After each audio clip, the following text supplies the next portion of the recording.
feel like you talk about the mental game a lot and making sure that you're good between your ears, before any other kind of strategy. Yes. How do you navigate that, and how would you suggest others to, bring that into their lives? Well, let me ask just one clarification. Is there a profile of the people watching, listening, so I can address it, or are they going to basically span the gamut? Yeah, Matt. Yeah, so they'll pretty much span the gamut, but I would say the majority are like digital marketer, info product businesses, All right, e-commerce okay. businesses, coaches, Okay. consultants. All right, got it. People. Okay, so let's assume, pardon me, that you are an entrepreneur. My voice from the peppermint, I just did peppermint, everybody, and it makes my voice a little gravelly. Bear with it. Let's say you're an entrepreneur, and let's assume that your entrepreneurial positioning has somewhat to do with a perceived by the market expertise, okay? Mm-hmm. Okay, so the first thing you need to do, and there's a gradient to this, it's pretty pragmatic and logical. You need to fortify, solidify your relationship, first and foremost with your current buyers, second with the secondary levels, whether it's ex-buyers, whether it's prospects, opt-ins, whatever the category is.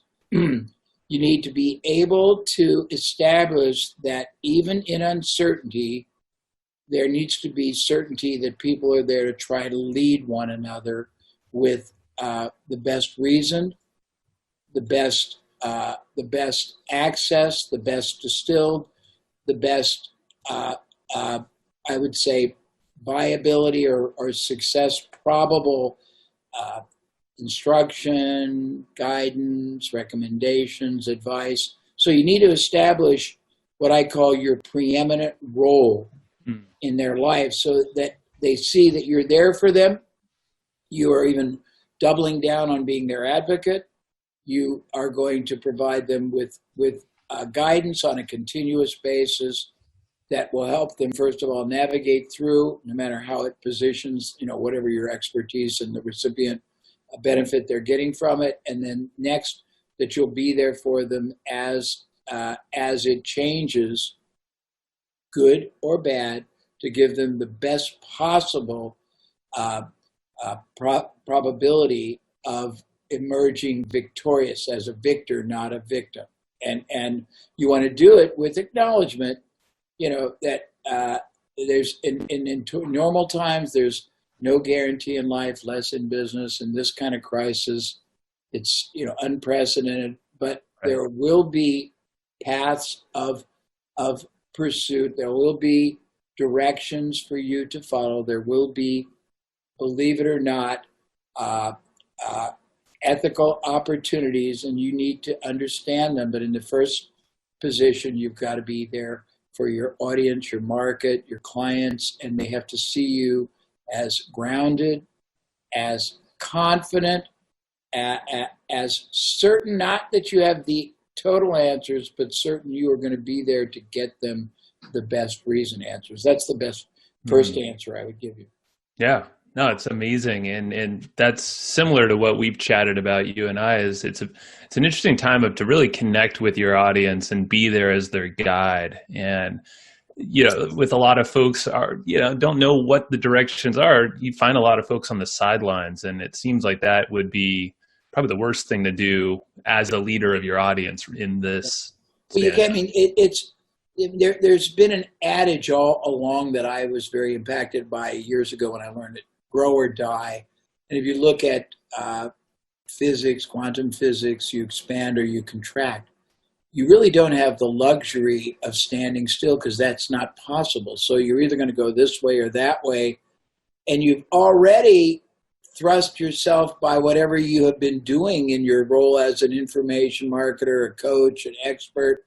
You've taken the role, you've assumed the role of a trusted advisor. Now it's time to elevate and assume the role as the most trusted advisor, as in whatever you're doing, the very best source. You can be the only source, and that you're going to be there for them in ways that even transcend what you've been there for in the past. And it's liberating when you decide you're going to do it, And it's much more, I mean, forward progress is always more satisfying, stimulating, and comforting than paralysis, uh, uh, uh, contemplating, procrastinating, equivocating, freezing.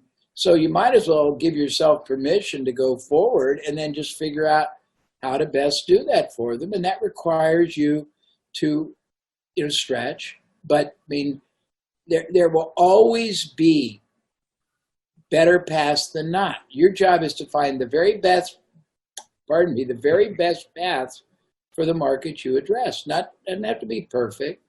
But for example, if we get into it, I have many strategies I've had to develop in the last few weeks for clients that are very different than normality, but they are designed to both help my clients and their business clients not just survive, but be poised to thrive when this all changes, but also in the process to help weaker people gain some benefit, so they're not trounced financially and humanly in the process. So, I mean, I think it's a mindset that you have to decide, I'm going to be an even bigger, better, stronger, more comforting, more confident, more certain in my ability to discover the best reasoned answers. Not that I have the only answer, the absolute answer, but the best reasoned answers that apply most results certain, most protective certain, most ethically opportunistic certain for my audience. And that's huge. I feel like that mindset, that if you can establish that for yourself, and none of us have the answers now. We've never experienced this. So the best thing you can do is move forward, almost stumble forward, fall forward, whatever you got to do. But be confident and certain that these are the right moves you're doing for yourself and for your audience. Yeah. And well, I think also, Joe and Matt, that one of the things you must do now that may or may not have been integral to how and who you were, how you operate, who you were, you got to stretch yourself. My skill set in my work has resulted from the fact that I've traveled into thousands of industries, not businesses, but industries. And it's given me a context, a perspective, a scope, a depth of understanding of possibilities, of combinations, of opportunities. And I think everybody today must not force themselves, but fuel themselves to reach out past their comfort zone and assess perspectives from lots of different vantage points, and then learn how to process and distill, see where there's commonality,